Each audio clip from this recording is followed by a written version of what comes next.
Feel like I envision, those movies. Mm-hmm. They get, just get smoked, and they hear the ringing. Yes. Yeah. And you got the cuckoo bird and the stars above your head. Yeah.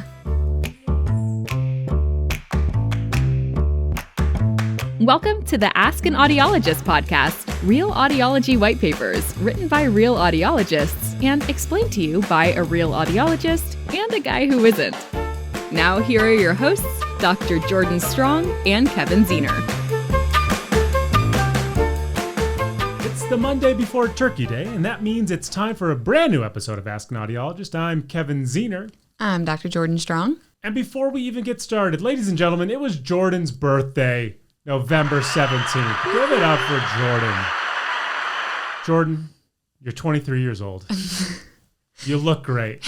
You're thriving. We're so happy for you. Yes.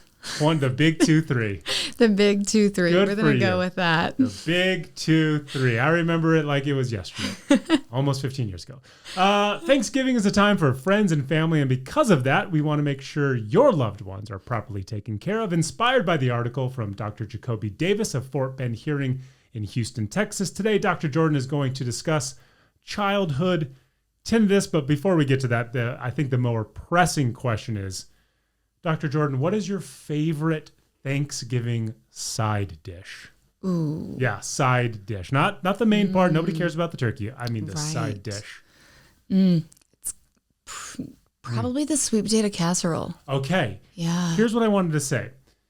You're from Louisiana, yes. Correct? So I used to date a girl from Louisiana, and I promise we'll get to the audiology stuff. I did Thanksgiving at her house once. Now, she was from Lafayette, so she's Cajun. The spread that exists in a Cajun incredible Thanksgiving, infinitely different than exists, I think, anywhere else. Potato salad, not mashed potatoes. There was cornbread souffle, which was very good. Oh, yeah. There was broccoli and cauliflower covered in cheese. There was like this Jello mold with like fruits and stuff in it, which was somehow turquoise, but still looked okay. And then the gravy itself had celery, onions, carrots, and hard-boiled eggs in it. Oh, that's different. Yeah. That is different. So you being from Louisiana, I was curious if some of that resonates with you or if that's dramatically different too. For the most part, I'd say everything up until that gravy. Really? Yeah. I mean. Wow. Yeah. I was, so our upper 49 states is obviously turkey. Yeah. Stuffing with gravy. Right. Mashed potatoes. We do like a kind of a green bean casserole. And then we'll do like some sweet potatoes. Yeah. And then of course, whatever type of dessert, pumpkin pie, all that kind of jazz. Yep.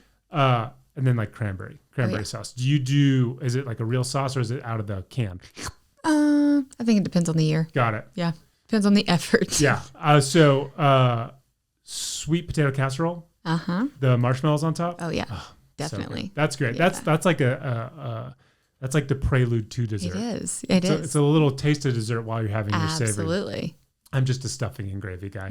I love it. You put a little spicy sausage in the stuffing and you just douse it in the gravy. Absolutely. All right, that's our episode for Thanksgiving. Thanks, everybody. Let's get into this.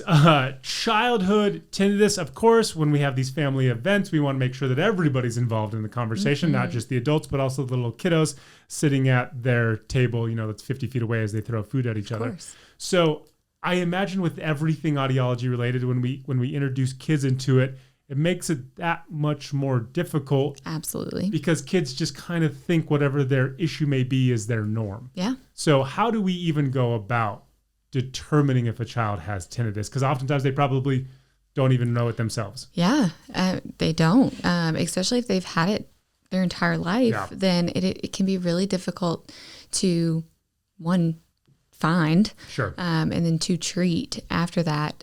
But if it happens later on into their childhood, sometimes typically that's going to be easier. Okay. You're going to notice something has changed. Got it. Yeah. I think that the part that I kind of get stuck on, and I don't get stuck on, is just this idea that as adults, I think we're really conscious of something changes in our life, assuming if it's just this like constant ringing noise that wasn't there. For a child, everything is new and everything is different. And if like all of a sudden you turn 7 and you have this ringing noise, or somewhere in the midst of 8th grade, you have this ringing noise, you're just kind of like, oh, okay. This is part of puberty, I guess, maybe. I don't know.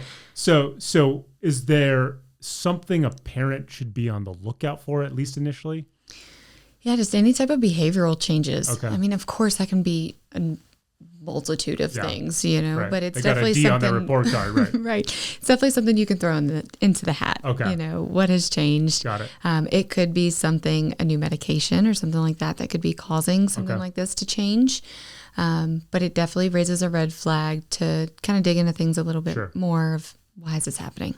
My worry would be, as somebody who I think, I think everybody at some point has experienced tinnitus for whatever reason, is the younger you experience it, the threat of it like being around your entire life.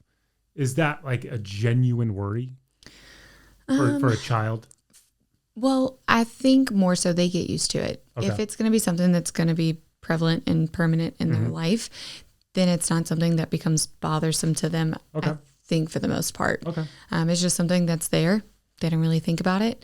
I guess I can, now that I think about it, maybe on a personal level for me, I tend to have those like floaters in your vision. Totally. And for somebody who has never had that before, they're gonna be like, what is that? Yeah, what's going on? Yeah. But I've had that my whole life. I used to think of it as bugs flying. Yeah. And it's totally normal. Yeah, and it's totally normal. I remember I was working out outside during the pandemic and I saw those floaters and I thought, not only do I have to bat a global virus, now I have something happening internally in my eyes. Yeah. The amount of Google searches I did to where it's like, trust me, you're fine, dude. Don't worry about it. That's right. So here's a list of causes for some pediatric tinnitus, and you just either agree or disagree or elaborate as you see fit. Abnormal growth of middle ear bones. Yeah.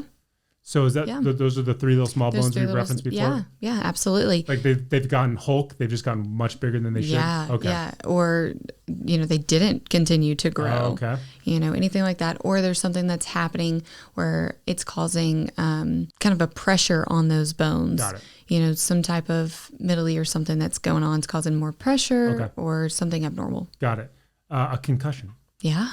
That feels like it's more of a one-off. Like I got my bell rung, I had this ringing in my ears, and hopefully it dissipates. Right. Okay. Yeah, I feel like I envision, those movies. They get just get smoked, and they hear the ringing. Yes. Yeah. And you got the cuckoo bird and the stars above your head. Yeah. Frequent ear infections, which we've talked about with kids.